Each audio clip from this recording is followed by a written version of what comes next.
Today we're making an ecosystem tank, which is my favourite thing to do. And the reason for that is because I'm lazy and I don't have to do much work to it. It's not completely true. It's not fully that I'm lazy. What I mean by that is that I get maximum enjoyment out of being able to set something up and then sit back and let it just do its own thing and look after itself. To do that, you kind of have to take away quite a lot of the mechanical aspect, because all of that requires maintenance and cleaning and things like that. By taking that away, you're letting the system that you create inside the glass box do all of the work, or most of the work, should we say, because if you're going to keep fish or any animal, there's always going to be a little bit of work, but I can get it to a point now where there's not much at all. I'm not trying to do this really to save costs, although that does happen, or to actually not have to do it, because I've got plenty of tanks where I do lots of work too, and I do enjoy those as well. But the most reward I get is just sitting back after the hard work's done initially and then just watching it completely flourish. There's something I guess it's playing God a little bit on a smaller scale, and you just get to just enjoy it do its own thing. And like I say, I've got lots of tanks that do require loads of work, and some people really enjoy that aspect of it as well, especially when you're new in the hobby. You're constantly looking at your tank, constantly wanting to tinker with it. That's completely normal, but as time goes by and people sort of, other aspects of their lives take over, that will become less and less, and to the point where stuff will start going a bit downhill because it requires constant cleaning of things, and then that's when people just drop out of the hobby, which really what I don't want to happen, especially when I know you can set something up so that it does pretty much look after itself. I'm talking a few hours, if that, once a month, and you can get a tank looking absolutely brilliant long term. So the way I see it, there's a couple of types of tank. There's a self-balancing tank, which is what we're going to create, an ecosystem effective. Everything's an ecosystem in a sense. You've got open and closed ones, but a self-balancing tank is what I like to call it, because even if, say you've got a tank that's high-tech, real high lighting, you've got CO2, you've got massive filtration in there, if there's a power cut, very quickly that's probably going to go quite wrong. You might even need heaters in certain tanks, because you've got specific fish. In the self-balancing tanks that I create, if the power goes off for ages, obviously, unless you're in the middle of winter, it actually wouldn't matter to the tank at all. And I've had that instance before where I didn't have power for over a week and the fish were absolutely fine, even when the temperature dropped, because I'm in a room that's got loads of water. It just tends to be a bit of a higher temperature. So that's the main difference for me, is that the tank will run on its own without power. I mean, the light obviously is needed for plants, but they'll survive a little bit without it absolutely fine. So one can work with power and one can't, or will struggle massively. So for this build, I'm going to be breaking down a tank that I already had set up. There's no fish in it or anything. There is a whole load of substrate, sands, gravels, nutrients, all stuff that I like to reuse if possible. Now, this isn't essential, because obviously at one point I started myself from scratch, and I'm going to show you how to do that as well. But I just can't bring myself to waste any material, especially when I know that I can reuse it again. What I tend to do with old material like this is clump it all together as one big mix. And then it's really good for bulking out certain areas, and just creating height in the aquarium. I don't really treat it as a nutrient layer because it's old, and it might be quite dead in terms of nutrients. There's always going to be some, of course, but I mainly use it to create height. And then you can lay hardscape on top of it and then cap the whole lot with the system that I'm going to show you. The way I clean tanks is I use a razor scraper on all the inside surfaces, and then I tend to get a non-stick pan scouring pad just to go over all the glass. Then it's a quick rinse down, vacuum anything up, and you're pretty much as good as new. Don't spend too much time polishing the glass because it's so much easier to do when there's water in at the end, and it's going to get dirty anyway. Then I remembered this tank is going to be filterless, so I removed the whole filter system. Ooh. So what's the perfect size tank? Well, the answer to that is whatever fits in your room, because this method works with any size. Now, if you're new to the hobby and a little bit worried about jumping in with something massive, then yeah, sure, you can go for like maybe a 45 centimeter, something like that. The beauty of that is if anything is going wrong, you can very quickly take the water down and bring it back up again, dechlorinated of course. But if you follow the steps that I'm going to be doing here, you shouldn't run into that problem anyway. But also, generally, costs are a lot smaller in smaller tanks. When it comes to lighting, the amount of substrate you're going to need, the hardscape, the plants, all of this is cheaper on a smaller scale. So if you're just getting into the hobby, go with something smaller, unless you want to go all in which case, you know, I applaud your bravery. Now, in terms of lighting, there's many options you can go for. On this tank, I'm going for a nice, expensive option, which is a Chihiros WRGB. I have it available, and it seems a shame not to use it. But there are plenty of options out there that give great results. For example, on the original ecosystem aquarium that's been running for over a year, I use these pendant lights, which are like medium budget, I'd say. Not crazy break the bank, but I have got 2 of them and they work really well. But there's also the DIY method that you can see here, which is an LED floodlight that you would stick on the side of your garage or something to light the driveway. I just attached some wood to the stand from the back and then hooked on the light. And as you can see, it's growing the plants amazingly well. We're getting a carpet of glossostigma growing, and all the stems are growing crazy as well. So really the point is, every single light will work. Some will grow faster than others. But to be honest, the methods I'm going to show you, even the cheapest lighting will work. So next up is the substrate system. Now this is one of the most important things in an ecosystem aquarium. It's essentially the foundation of the whole build. If we get this bit right, it should be easy all the way through. So what we're trying to do in this bottom section here is provide enough nutrients to our root systems. So the whole idea of this, remember, is that the aquarium runs itself, minimal maintenance, and this is where it all begins. Think of it like soil in your garden, get it right and everything else becomes easier. The plant roots are going to anchor properly and the nutrients are going to release slowly, and then the beneficial bacteria can find a home. Instead of running just a single type of substrate that you might have seen in other the people's aquarium builds, we're going to use a multi-layer system. Each layer serves a purpose, being nutrients, structure and stability. So when they're combined, you get a substrate that feeds plants, hosts beneficial bacteria and keeps the water stable over time. All of this is without needing regular intervention as well. Just like any tank, there's going to be a little bit of, tinker time and the odd bit of glass scraping, something like that. It's not going to be like hours and hours of your time every day, every weekend, nothing like that at all. So I'm doing this one a bit different to the last time I did self-balancing ecosystem tank, because previously I used about as much substrate as you see me chucking in here for the whole thing, whereas in here I'm using this all for the background area just to generate height. Now obviously I've got some aqua soil, I've got sand, I've got old bits of soil and dirt and everything all in this mix, but it doesn't matter. It's been running for a long time. Assume it's inert. It could be anything. It could be pea gravel, it could be chippings, whatever you need just to build that height. The bit that goes on top of this is the important nutrient layer. So I'm not worried what this is at all. You could use bricks if you wanted. I have seen people actually use bricks, so you can do that. So there we go. You can see how much height I've got there. And if you want to go for more swim room, then just keep it lower. I'm going for smaller fish, which means that I can have a bit more hardscape in a tank. So this is what I've chose. And it's going to be even higher than this still, because obviously we've got the nutrient layer and the sand capping to go on top of this. But for now, it's hardscape time. Now, fortunately, over the years, I've collected a lot of hardscape. So, I've got a massive selection, almost as if I'm in a shop. But this may not be the case for you. So a really good trick is when you're in the shop, lay out the size of your aquarium and just build something whilst you're there. If you've got to do it on the floor, do it on the floor.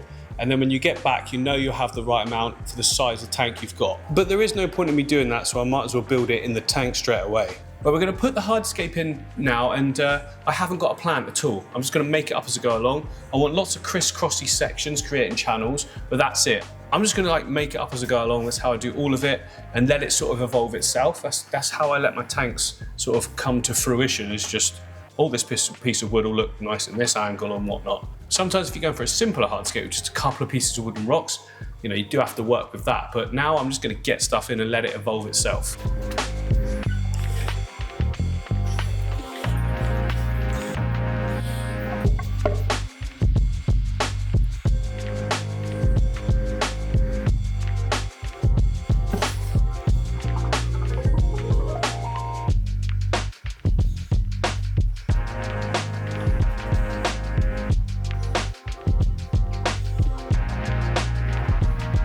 So So you can see there, I've placed 3 of my longest pieces, and I'm trying to create channels. There's like a channel down here.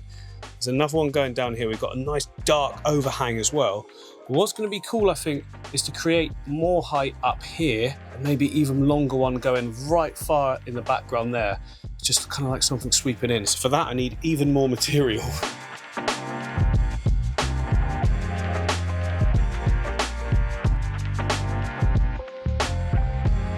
Now this piece could be ridiculous, but I'm just going to put it in and give it a go, because you never know. Oh, it's got potential. It's just too big though. Just wondering if I swap it around to the other side. See what that looks like. And the light will be forward. Nah, it's just too big. Sometimes you've got to, you know, draw a line on these things, and that isn't working. I do, however, have lots of other nice pieces that could work. So this one, something like that. It's a different colour at the moment, don't worry about that. Loads of gaps behind it for plants. I don't know, this is going to take some fiddling around with. It's not something, when you're doing it as complicated as this, as just chucking in a few bits where it just works straight away. So I'm just going to take my time with it and just build it up slowly. Basically, I need more height, so I stuck that piece over there, and that kind of makes it flow down that side. I'm looking for a perspective trick going across there. Hopefully I've got the right bits that can get it. If I haven't, I'll just make it work.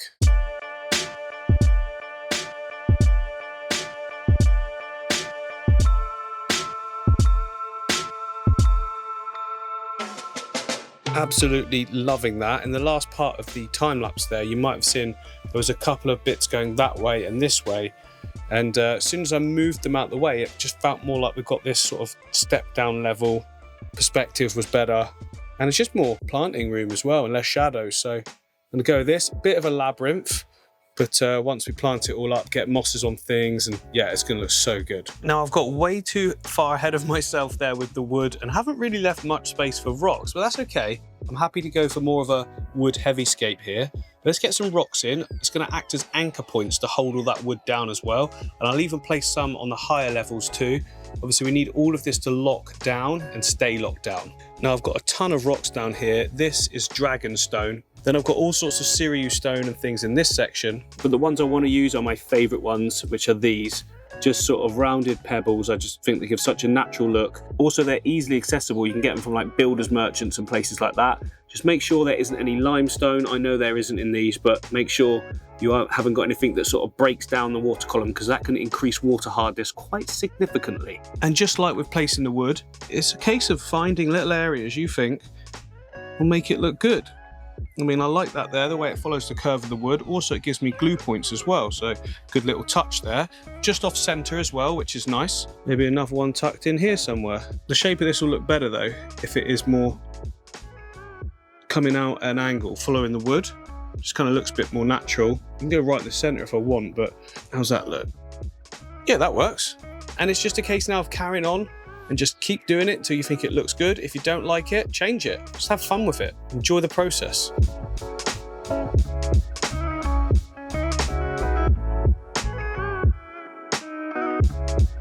So yeah, that's looking a little bit weird at the moment. Just some random round things dotted about, especially that one there. That one is basically to be able to glue all the wood to that rock. I've also got one right in the back area there as well, look. But you won't see that once we put plants on it. And like I say, this is kind of odd looking, but trust the process. Once we put on our next substrate layer and everything, we build it up the height, so the bottom parts of the rocks are hidden, so it looks like they're actually in the water. And then we put our sort of scatter gravel and detail stones all around it. Trust me, it's going to look absolutely awesome. But now I need to get gluing, and I'm going to take my time with this and make sure everything is completely locked down.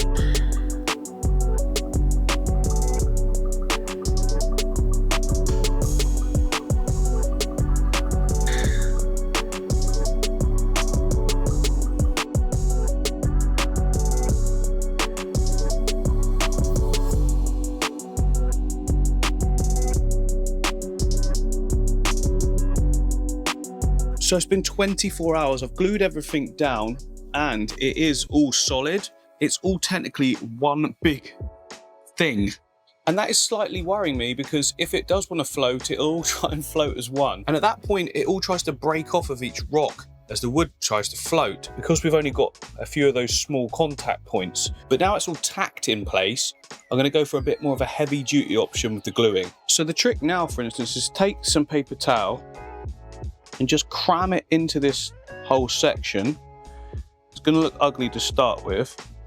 We cram it in that whole section, and then you just cover it in a super glue liquid. And the bond between this, the rock, and that is way, way stronger. And you can build up certain areas.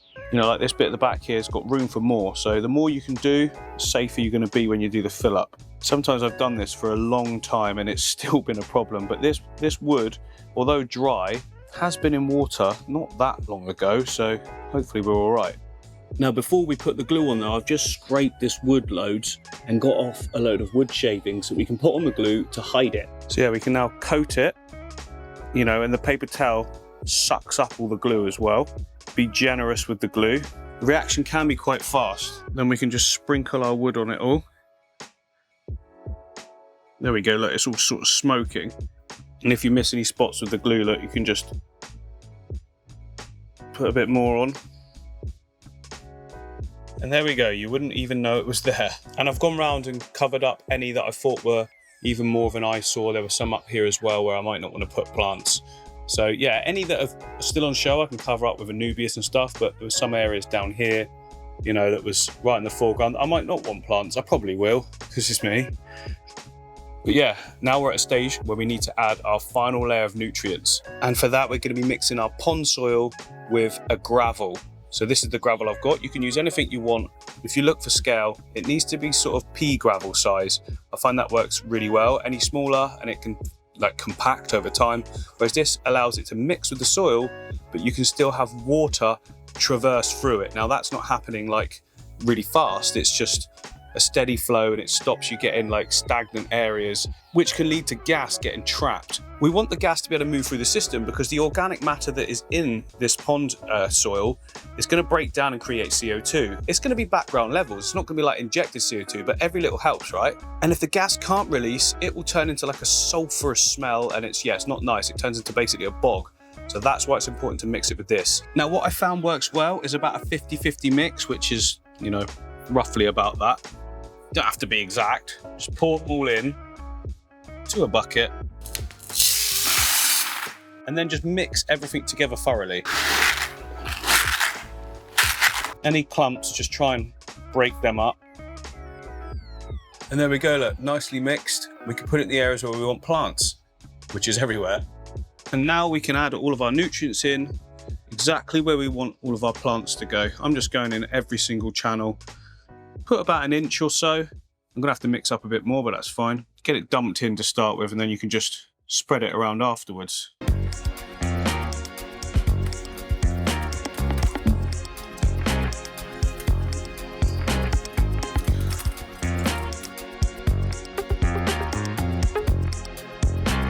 And that's all flattened down and looking tidy. And now we can cap the whole lot with our decorative sand. Now you can use anything you want. I'm gonna go for this one, not too fine. See the grain sizes there? If it's too fine, it gets completely solid and compact. And again, you don't get great gas exchange. But with it like this, the fish can move it around, the plant roots can get in nice and easy. The plant roots themselves create sort of structure or lack of structure and oxygenate and everything like that as well. So I've always found a medium sort of grain sand works best. But you can even use stuff like this, which is like finer gravel, coarse sand as well. If you do, just use a little bit of a thicker layer, I would say. But this stuff was actually from a builder's merchant to keep costs down. And in recent times, I've just put it straight in like you would a sand bought from the aquarium shop, which doesn't really need cleaning. This definitely needs cleaning. Right, I'm gonna try and do this one-handed, but look, watch this. Get some water in it. It's fine to start with. Once I've swirled it around though, you do not want that lot in your aquarium when you fill it up the first time. So I'm going to clean the whole bag to make sure I've got plenty of sand. What I like about the builder sand is you've got all those flecks in it. It just makes it look really natural. And no, don't worry, I'm not going to do the whole thing in the sink. I'm going to take it all out in a bucket outside, spray and fill it up with a hose, and then just pour it all out.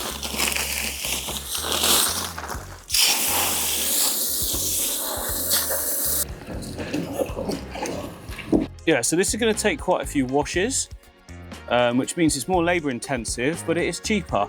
So it just depends what you want to do. If you get it from the fish shop, you barely need to rinse it. The filter picks up any crud anyway, but you know, doing a big tank, sometimes you've got to save money.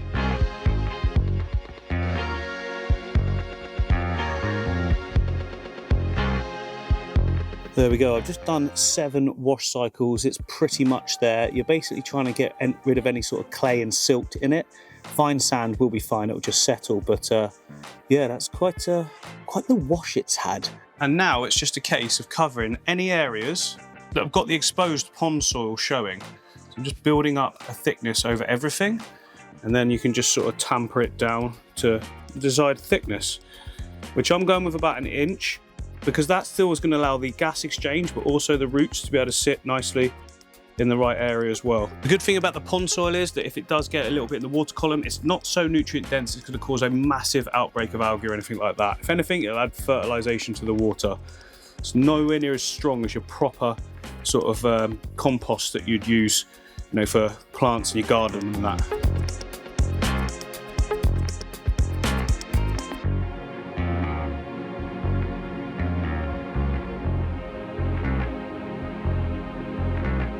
So that is all the capping on, at least 1 inch. The back areas I went up a little bit higher.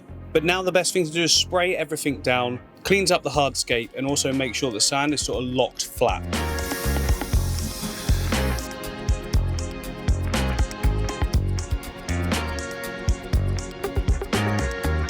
And the fact that the water's coming off mostly clear, I mean there's a tiny little bit there, but that will not be the case once I fill this right up now. And I'm back to probably drain that bit of water I've just put in there, but it's a really good sign that that's not just completely solid milky white. It means we cleaned it enough, and this is going to look so good.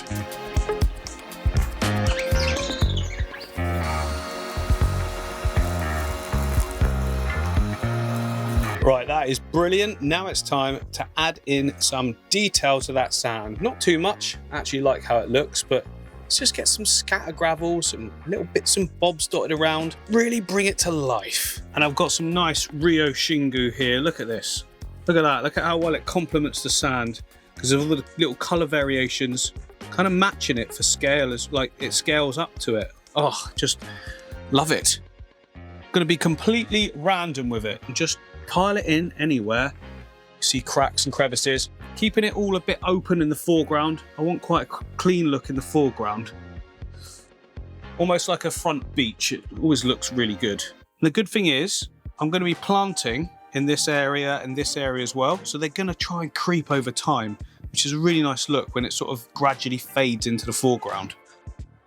And remember, never be too careful when you're doing this. It's supposed to look kind of random. So the more you think about it, the less random it's going to look. You know, a nice little pile here, trailing out. The bit in the shadow area looks a bit bland to me, so I'm going to fill that section, almost like the water's just pushed it all up to it. I'm overthinking it, aren't I? Literally told you not to do that. That's better. Faster. There we go. That's the finished look to the hardscape. Really pleased with that. No, it's quite complex for what I'm used to going for, but I wanted to show you guys a little bit more of my skills as well and show you that it isn't actually as difficult as it can look. I mean, if I was to show you that right now, you'd be like, oh, I'm not attempting that. But hopefully, seeing the process, you're thinking, I can have a go at that. And the good news is I'm now expecting the arrival of the plants for this. So in next video, we're going to get planting, we're going to get filling up, we're going to get problems. And I'm going to sort of step you through the process, walk you through the process and how to combat certain things on initial startup, because it's always the case with every single aquarium. Very, very rarely, like 1% of the time, you get one that's just perfect from the outset. So there's light adjustments, there's all sorts of things. So I look forward to showing you that on the next episode.